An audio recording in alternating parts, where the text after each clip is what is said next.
like to talk to you about intervals. So first of all, what is an interval? Well, an interval is the space between two notes. So for example, from C to A, the space between these two notes would be called the interval. So these are the types of intervals. First, you have your major second. So your major second is where you start at C, for example, and then to get to the major second, you would go a whole step above C. So C to D would be a major second. Another way you could remember this is if you play the C major scale, the second note of the scale would be D. So C to D would be a major second. So there's another type of interval involving the second. It's a minor second. So this would basically be the major second, but you take D and you go a half step lower or a half step closer to the starting point. So it would be C to the next half step, which would be C sharp. So the next type of interval is a major third.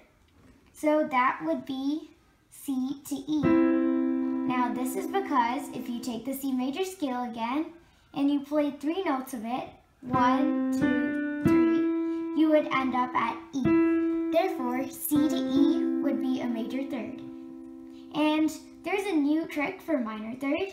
You would play the minor scale since it's a minor third. And the third note of that scale is E flat. So you would do C to E flat, and that would be a minor third. So let me give you some examples of the intervals we've covered so far. So for the major second, you could do C to D, or you could do F to D, or A flat to B flat, and these are all one whole step apart from each other. And for minor second, you could do C to C sharp, E to F, and maybe G sharp to A. And those would all be a half step apart from each other. Now let's move on to the major third. So some major third examples could be C to E, or even F sharp to A sharp, or E to G sharp. And these are all like, they're three notes apart from each other. So now let's move on to the perfect fourth and perfect fifth. So the reason these intervals are called perfect is because the interval is the same in both the minor and major keys. Let me give you an example. So if you're in the C major scale, the fourth would be F, because you go C, D, E, F, and that's the fourth note. And even if you do the minor scale, you would get 1, 2, 3, 4. So F is the perfect fourth in both major and minor keys of C major, and the key of C. So that would be a perfect fourth. And similarly, perfect fifth is the same in major and minor. There it's G, and then that would be G2. So you would have your perfect fifth of C to G. So let me give you some examples of perfect fourths and perfect fifths. So for perfect fourth, you could have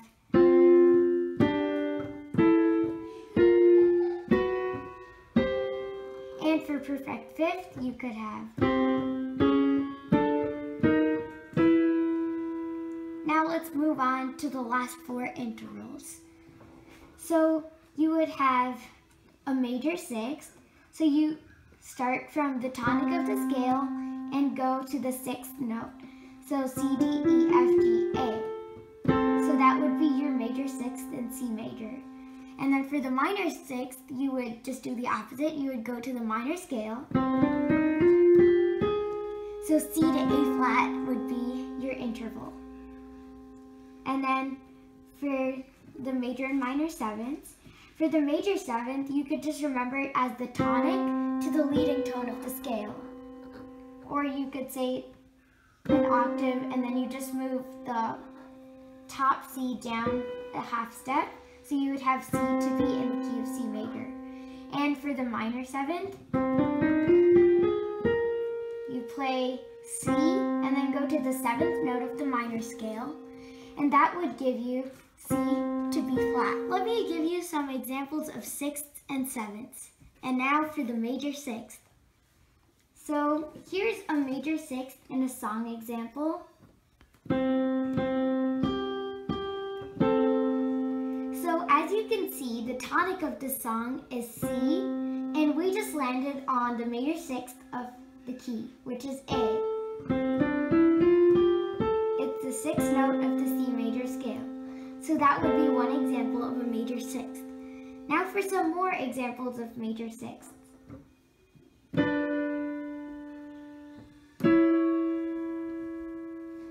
Now let's go on to minor 6ths. So it's C, and then you go to the minor 6th by playing the minor scale, and then you would land on this. So some more examples are